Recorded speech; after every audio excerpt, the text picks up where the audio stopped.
Cyber news tonight के आज के इस अंक में आपका स्वागत है। मैं हूं आपके साथ रवि शर्मा। न्यूज टुनाइट में हम नजर डालते हैं दिन भर की गतिविधियों पर। तो आइए शुरू करते हैं आज दिन भर की कुछ बड़ी खबरों से। पाकिस्तान की नापाक हरकतें जारी, गोलाबारी में एक जवान शहीद, सेना ने दिया मुंहतोड़ जवाब।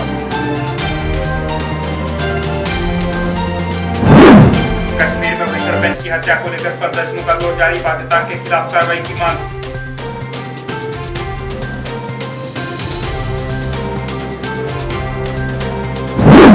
नशे के खिलाफ मुहिम में कश्मीर पुलिस को मिली बड़ी सफलता। 21 किलोग्राम हेरोइन, 1 करोड़ रुपए से ज्यादा की नकदी के साथ लश्कर-ए-तोयबा के 3 सहयोगियों को किया गिरफ्तार।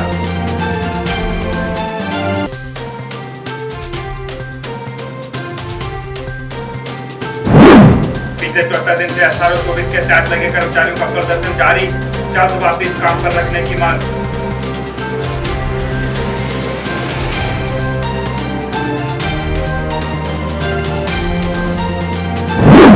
अब समाचार विस्तार से। पाकिस्तान अपनी नापाक हरकतों से बाज नहीं आ रहा है। आए दिन संघर्ष विराम का उल्लंघन कर आतंकियों को घुसपैठ कराने की नापाक कोशिशें कर रहा है। इसी क्रम में पाकिस्तान सेना ने मंजाकोट सेक्टर में गोलाबारी की है। इस गोलाबारी की चपेट में आने से एक जवान शहीद हो गया है, वहीं एक अन्य जवान और स्थानीय नागरिक घायल हुए हैं। पाकिस्तान की इस नापाक हरकत का भारतीय सेना ने माकूल जवाब दिया है।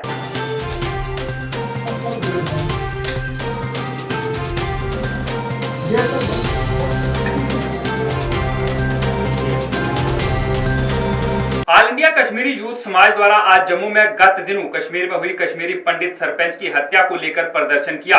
प्रदर्शनकारियों का कहना था कि कश्मीर हमारा है और वहां कश्मीरी पंडितों के साथ ये सब बर्दाश्त नहीं किया जाएगा। उन्होंने इस हत्या की निंदा की और सरकार से आरोपियों के खिलाफ कड़ी कार्रवाई करने की मांग की। वो कश्मीर हमारा है, वो कश्मीर हमारा है, पीड़िता के कातलों को पंडितों का एक सरपंच कश्मीर में था अजय भारती के नाम से, जिसकी अभी कुछ दिन पहले हत्या हुई है। हम मांग करते हैं कि उसका प्रोब होना चाहिए जिन लोगों ने उसकी हत्या की। दूसरी बात कि जो कश्मीर में अभी हमारे कश्मीरी पंडित भाई लोग रह रहे हैं, खासकर जो हमारे एम्प्लॉइज हैं, हम अपील करते हैं कि उनको सिक्योरिटी और सेफ्टी की तरफ से पूरा प्रोटेक्शन होना चाहिए और उनको रहने की जगह भी नहीं है। वो फार फ्लंग एरियाज में रह रहे हैं, उनको रहने की जगह होनी चाहिए। और जहां पे सिक्योरिटी पॉइंट्स पहले लगे थे माइनॉरिटी के ऊपर या उनके श्राइन्स के यहाँ, उनको उठाया गया था अभी साल भर पहले से। हम अपील करते हैं ऑनरेबल लेफ्टिनेंट गवर्नर से कि उनको रेस्टोर किया जाए और इनके परिवार को, शहीद अजय भारती के परिवार को कंपनसेशन मिलना चाहिए और उनके बच्चों को रोजगार मिलना चाहिए। यही आज की हमारी डिमांड है। कश्मीर पुलिस ने घाटी में सक्रिय नार्को टेरर मॉड्यूल का बंडा फोड़कर बहुत बड़ी सफलता हासिल की है। पुलिस ने नशे का कारोबार कर कश्मीर में आतंकवाद को बढ़ावा दे रहे आतंकवादी संगठनों के बहुत बड़े मंसूबे को नाकाम करते हुए 21 किलोग्राम हीरोइन, 1.34 करोड़ रुपए की नकदी के साथ लश्कर-ए-तोयबा के 3 सहयोगियों को भी गिरफ्तार किया है। पुलिस से मिली जानकारी के अनुसार गत 11 जून को हंदवाड़ा पुलिस को उत्तरी कश्मीर में सक्रिय बहुत बड़े पाकिस्तानी प्रायोजित नार्को टेरर मॉड्यूल के बारे में जानकारी मिली। सूचना के आधार पर पुलिस ने टीम गठित की। एसएसपी हंदवाड़ा जीवी संदीप चक्रवर्ती ने बताया कि सूचना के आधार पर मारे गए छापे के दौरान उनकी टीम ने लश्कर-ए-तोयबा के 3 आतंकियों के साथियों को गिरफ्तार किया और उनके कब्जे से 21 किलोग्राम हीरोइन और 1.34 करोड़ रुपए मूल्य की भारतीय मुद्रा भी जब्त की गई। एसपी हंदवाड़ा ने कहा कि तीनों की पहचान कर ली गई है। मुख्य आरोपी इफ्तियार अंद्राबी है, जो कि एक कुख्यात ड्रग तस्कर है। उसके खिलाफ कई एफआईआर भी दर्ज हैं। दूसरा आदमी उसका दामाद मोमिन पीर और तीसरा इकबालुल इस्लाम है। इस मॉड्यूल में और गिरफ्तारियां होने की आशंका जताई जा रही है। एसएसपी हंदवाड़ा ने कहा कि तीनों से पूछताछ की जा रही है। उन्होंने दावा किया कि इनकी मदद से कश्मीर सहित देश के दूसरे राज्यों में टेरर फंडिंग से जुड़े जो लोग सामने आएंगे, उनके खिलाफ भी कड़ी कार्रवाई की जाएगी। उन्होंने कहा कि आने वाले दिनों में और भी छापेमारी हो सकती है। हंदवाड़ा पुलिस ने एक बड़ा Pakistan sponsored narco terror model को बच किया। हमने इसके साथ 3 लश्कर-ए-तोयबा का टेरर एसोसिएट्स को भी गिरफ्तार किया हमने। उसका कब्जे से टोटल 21 केजी हेरोइन, जिसकी मार्केट वैल्यू 100 करोड़ के बराबर है और 1.34 करोड़ का इंडियन करेंसी बरामद की। हमको 2 हफ्ते से इनपुट्स आ रहे हैं। It's a very big hawala racket where money is transferred without money movement and finance for terrorist activities. इसमें 3 लोगों का पहचान हो गई। इसमें मेन अक्यूज्ड है इफ्तिकार इंदिरा भी, ये लारवल रहने वाला है। He is very notorious drugs smuggler in the Handwara district, already बहुत एफआईआर में थे बंदा। और दूसरा है इसका दामाद मोमिन पीर, वो वस्कुरा रहने वाला है। तीसरा है इकबाल उल इस्लाम, ये वस्कुरा में रहने वाला है। और more arrest are going to happen in this module. Kathua medical college से टर्मिनेट किए गए SRO 24 के तहत लगे कर्मचारियों का पिछले 74 दिन से लगातार धरना प्रदर्शन जारी है। धरने पर बैठे कर्मचारियों ने आरोप लगाया कि सरकार उनकी सुध नहीं ले रही। एक तरफ इस वैश्विक महामारी में देश के प्रधानमंत्री ने संबोधित करते हुए ये कहा था कि इस महामारी के दौर में किसी को भी अपनी नौकरी से हाथ नहीं धोना पड़ेगा। वहीं फ्रंट लाइन पर काम कर रहे पैरामेडिकल स्टाफ को कठुआ मेडिकल कॉलेज से टर्मिनेट किया गया है। एक तरफ सरकार रिटायर्ड हुए कर्मचारियों को भी वापस काम पर ला रही है, वहीं हम जैसे युवा कर्मचारियों को बाहर निकाल रहे हैं। हम सरकार से अपील करते हैं कि जल्द से जल्द हमारी बात का संज्ञान लिया जाए और हमें एक बार फिर से अपने कामों पर वापस भेजा जाए। पूरी करो टर्मिनेशन स्टाफ को वापस लाओ, टर्मिनेटेड स्टाफ को वापस लाओ, होश में आओ। स्टाफ नर्स आज लगातार हमें 70 दिन से ऊपर हो चुके हैं, लेकिन अभी तक हमें गवर्नमेंट से कोई भी रिस्पांस नहीं मिला है। उनको हमें ये बता देना चाहिए कि हम लोगों को कुछ करना भी है कि नहीं करना है, क्योंकि हम लोग यहाँ 70 दिन से यहाँ पे बैठे हुए हैं और रोज इसी उम्मीद में आते हैं कि चलो हम लोगों को आज नहीं कल कुछ ना कुछ हो जाएगा। तो हम यही सरकार से बार बार अपील कर रहे हैं डॉक्टर जितेंद्र सिंह जी से कि हमारा कुछ ना है वो जल्दी कीजिए। एक साइड तो 50,000 नौकरियों का दावा कर रहे हैं और दूसरी तरफ जो एम्प्लॉयड हैं उनको भी निकाल दिया हुआ है। तो हमारे जो PM मोदी है उनका ये नारा है, उनका ये स्लोगन है कि बेटी बचाओ बेटी पढ़ाओ, लेकिन 70 दिन से यहाँ पे बेटियां बैठी हुई हैं, उनको इस बात का कोई पता नहीं है कि बड़े बड़े दावे करते हुए कि हमने इतना पैकेज दिया वो पैकेज दिया, लेकिन एक साइड से तो हमें यहाँ पे लॉकडाउन में निकाल के हमारा फ्यूचर बर्बाद किया। अगर आपको 1 साल के लिए लगाना था तो आपने उस टाइम भी रिटायर बंदों को क्यों नहीं हायर किया? तो हमारा फ्यूचर बर्बाद करके हम लास्ट पे यूटी एडमिनिस्ट्रेशन अपना सेंट्रल गवर्नमेंट और डॉक्टर जितेंद्र सिंह जी से मौजूदाना अपील कर रहे हैं कि जो भी हमारा टर्मिनेशन है वो जल्दी से जल्दी रिवोक किया जाए और हमें नेशन शुरू करने का मौका दिया जाए। बड़गाम अस्पताल में एक महिला की हुई मौत पर परिवार वालों ने इसे लेकर डॉक्टर्स पर लापरवाही का आरोप लगाया और इसे लेकर प्रदर्शन किया। उनका कहना था कि महिला को डिलीवरी के लिए भर्ती करवाया गया था, लेकिन बच्चे को जन्म देने के बाद महिला के इलाज में लापरवाही की गई, जिसके चलते महिला की मौत हो गई। उन्होंने इस मामले में जांच की मांग की।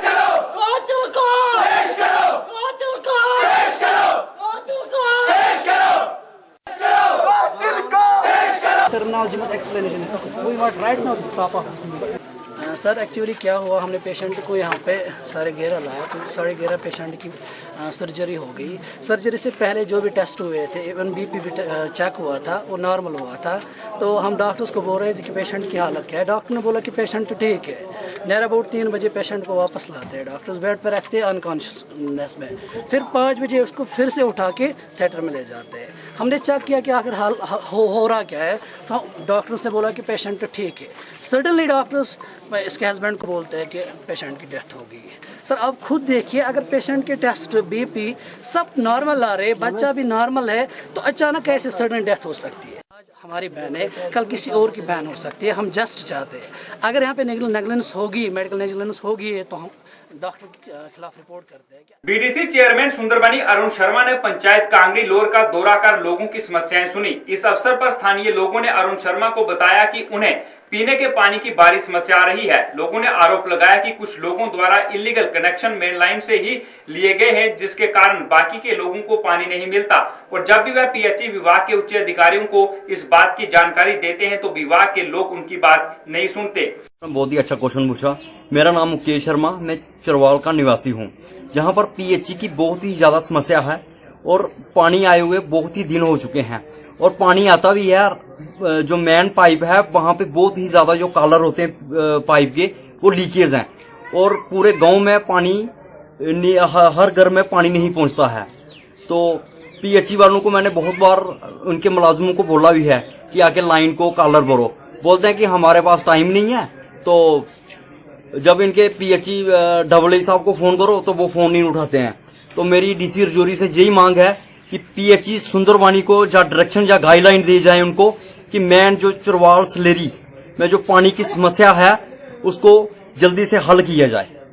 वहीं इस अवसर पर बोलते हुए अरुण शर्मा ने कहा कि ऐसे लोगों पर कड़ी कार्रवाई की जानी चाहिए जिन लोगों द्वारा इलीगल कनेक्शन लिए गए हैं और इलीगल कनेक्शन दिए गए हैं, और वह पीएचई विभाग के उच्च अधिकारियों से मांग करते हैं कि जल्दी से जल्दी इस मामले का संज्ञान लें ताकि स्थानीय लोगों को आ रही पीने की समस्या खत्म हो, अन्यथा वह उग्र प्रदर्शन करेंगे जिसकी जिम्मेदारी पीएचई विभाग की होगी।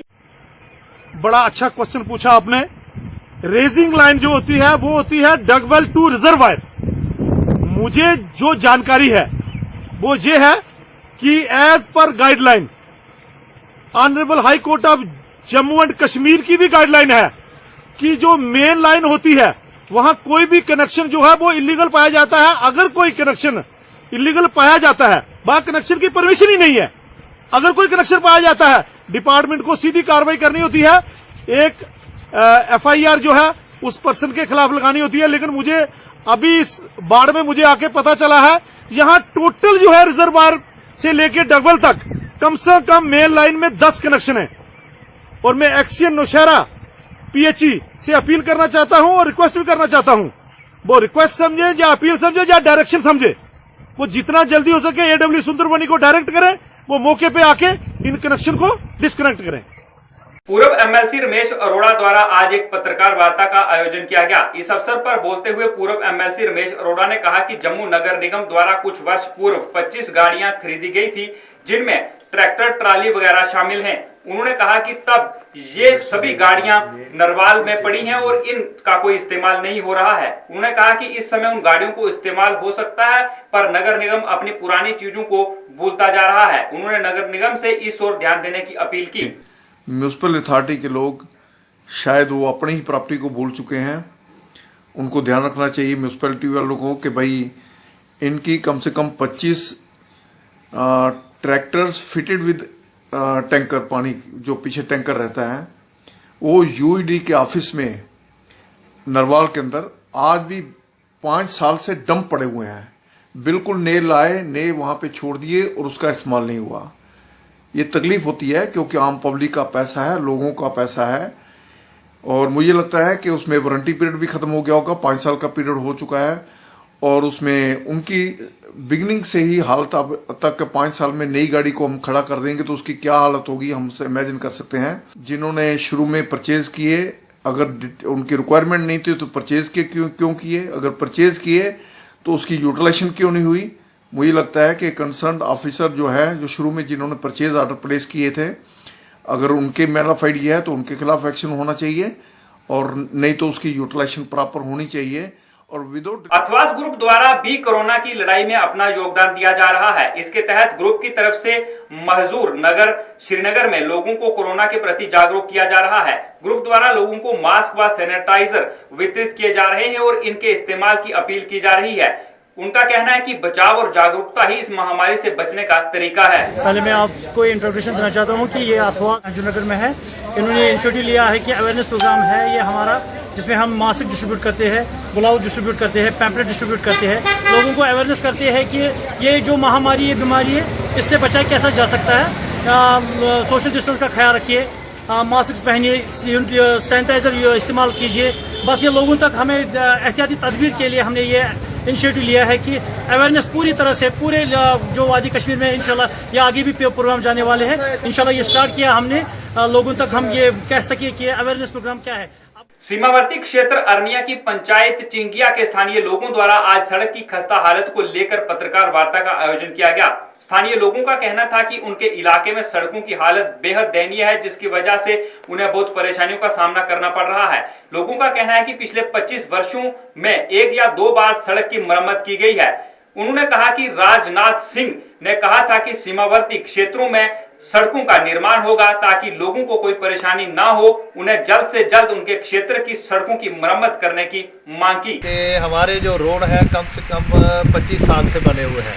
इसके बीच में 25 साल के बीच में 1-2 बार रिपेयरिंग हुई है, तो अभी भी ये प्लानिंग में नहीं रखा गया है क्योंकि हमने अपने जी साहब के पास जाकर एप्लीकेशन दी थी, तो वहाँ नीचे वेरीफाई किया तो AW साहब ने कहा कि ये प्लानिंग में नहीं, इस काम भी नहीं रखा गया।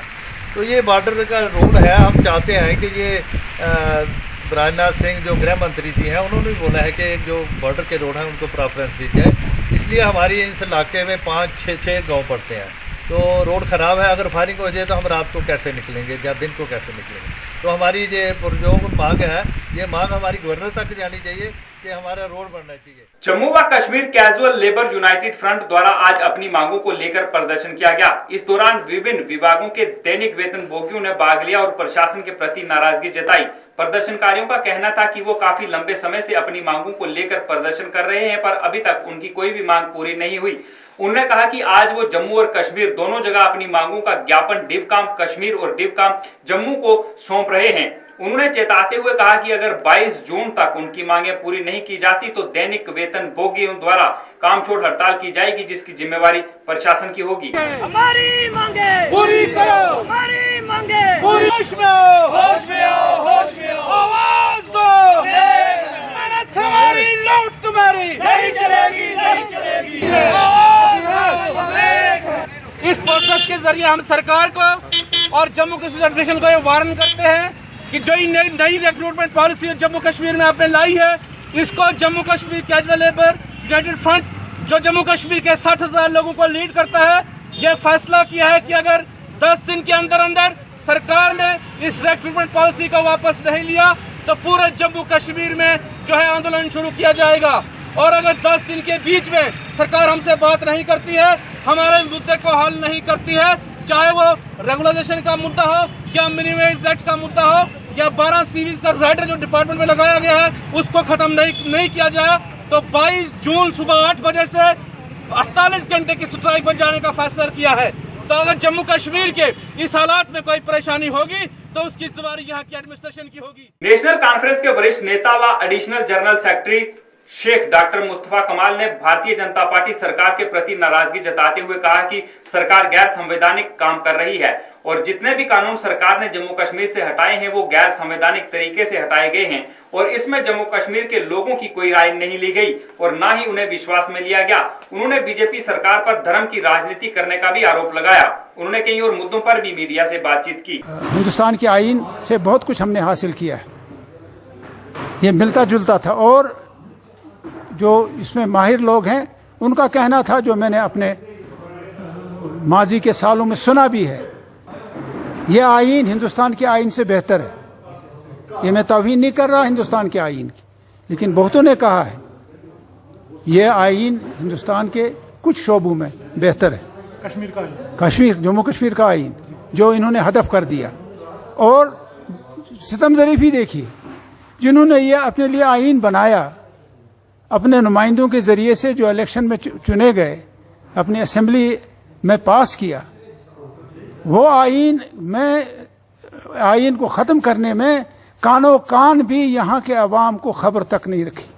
अब चूंकि ये मसला सुप्रीम कोर्ट में पड़ा हुआ है, इस पर ज़्यादा मैं बहस करना नहीं चाहता, ये ज़हरी बहस है और इनको सुप्रीम कोर्ट में इसका जवाब देना है। ये नेशनल कॉन्फ्रेंस का नस्ब-उल-आन रहा है और इख्तिदार और इख्तियार अवाम को मुंतकिल हुआ 47 में।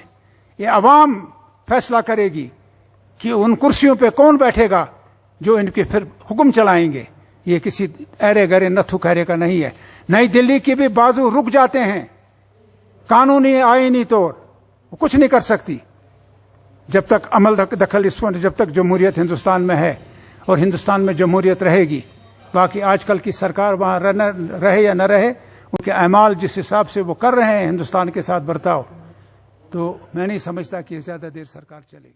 जनता दल यूनाइटेड ने SRO 202 पर नाराजगी व्यक्त करते हुए इस कानून पर नाराजगी जताई। श्रीनगर में एक प्रेस कॉन्फ्रेंस में पार्टी के प्रदेश प्रधान GM शाहीन ने कहा कि इस SRO के चलते कई लोगों की नौकरियां चली गई हैं, जो कि जम्मू कश्मीर के नौजवानों के साथ नाइंसाफी है। उन्होंने सरकार से SRO कानून में संशोधन करने या इसे वापस लेने की मांग की। शाहीन ने अनंतनाग में मारे गए सरपंच की हत्या की कड़ी निंदा की। उन्होंने प्रेस कॉन्फ्रेंस में कई और मुद्दों पर भी बातचीत की। गवर्नमेंट ऑफ इंडिया की जो पॉलिसीज आ रही है बहुत गलत आ रही है जम्मू कश्मीर को लेकर। अभी रिसेंटली जो SRO 202 का नौकरियों का सिलसिला जो दे दिया है, जो बिल्कुल अनकॉन्स्टिट्यूशनल है और जम्मू कश्मीर के लोगों के साथ जाती है। लोगों को बिजी रखने वाली बात है। सेम चीज़ लद्दाखियों के साथ किया था। अभी रिसेंटली आपने देखा कि वहाँ से डॉक्टर्स की अपॉइंटमेंट की गई, उसमें से 4-5 लोग जो है, मेरे ख्याल में 20 डॉक्टर्स की अपॉइंटमेंट हुई है और 20 में से 5 लोग तो गुजरात एंड यहाँ से है आपके जो है व्हाट वी कॉल दिस अपना उत्तर प्रदेश और मध्य प्रदेश का भी सेम जो सिचुएशन यहाँ पर लागू हो रही है। अब जैसे पहले हमने कहा था, बार बार इस चीज़ को रोकने की हमने कोशिश की थी, हमें 370 से कोई मतलब नहीं था, लेकिन हमने बार बार ये कहा था कि कुछ चीज़ों को आप 370 को नहीं रखना चाहते हैं, नहीं रखिए। आइए अब चलते चलते नजर डालते हैं आज के मौसम और तापमान पर।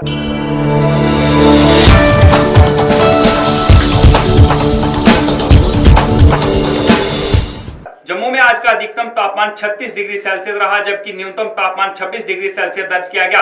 वहीं कश्मीर की बात करें तो कश्मीर में आज का अधिकतम तापमान 25 डिग्री सेल्सियस रहा, जबकि न्यूनतम तापमान 14 डिग्री सेल्सियस रहा। मौसम विभाग के अनुसार आने वाले 24 घंटों के दौरान जम्मू कश्मीर में मौसम साफ रहने के आसार लगाए जा रहे हैं। लाइव वायर न्यूज टुनाइट के आज के अंक में फिलहाल इतना ही। अब मुझे रवि शर्मा को इजाजत दें, मगर आप देखते रहें लाइव वायर। नमस्कार।